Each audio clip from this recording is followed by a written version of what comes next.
Hello and welcome to another episode of JRltx, J Read for Athletics. I am J Read, and in this week's episode, I'm going to be talking about a few of my hot picks from the first 2 weeks of the WNBA season. So let's get into it. First up, how hot are the Connecticut Sun?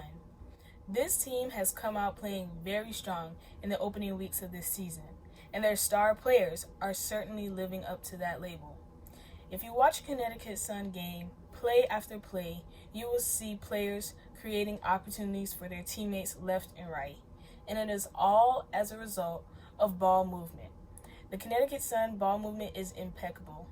They move it cross court, they skip pass, they bounce pass, you'll see some behind the back, you'll see a little bit of every kind of pass in their game, and it creates a lot of good looks and shots for their team. Two players that I want to pinpoint for the Connecticut Sun are Courtney Williams and Jasmine Thomas. First up, Jasmine Thomas. Jasmine Thomas has proven herself to be a leader so far this season. She's come out, and when it looks like there's not going to be a play, Jasmine makes the play. The next player that I want to talk about is Courtney Williams. Courtney Williams has certainly shown her improvement from last season to this season. She noted that in the offseason she worked on slowing down her game, but she still has the ability to drive and for it to be effective.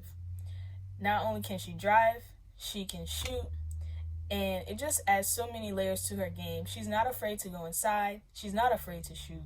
She's not afraid to create plays. She's not afraid to gamble for the steal. She's not afraid. She's a fierce competitor, and she's someone that I'm very interested in watching grow years and years and years from now.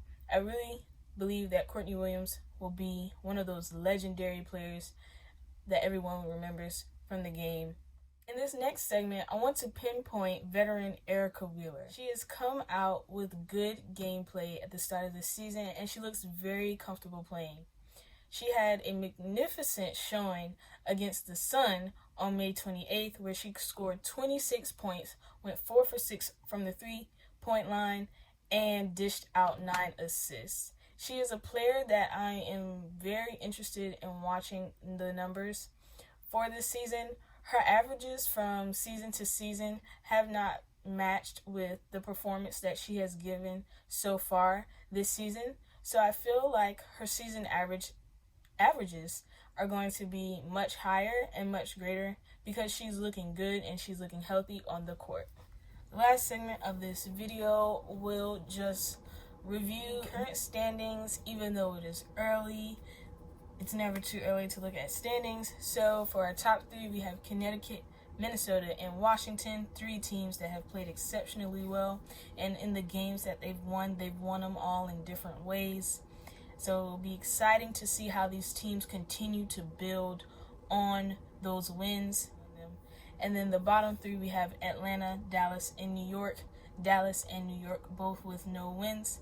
I think all of these teams are trying to get accustomed to some changes and some new things that are going on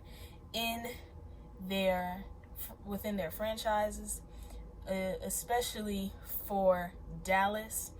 I was not expecting for Atlanta to have this start, but there are a lot of things that go on in the WNBA that cannot be predicted, and there are a lot of things that go unexpected, but that makes the league what it is so great and so fun and so interesting to watch.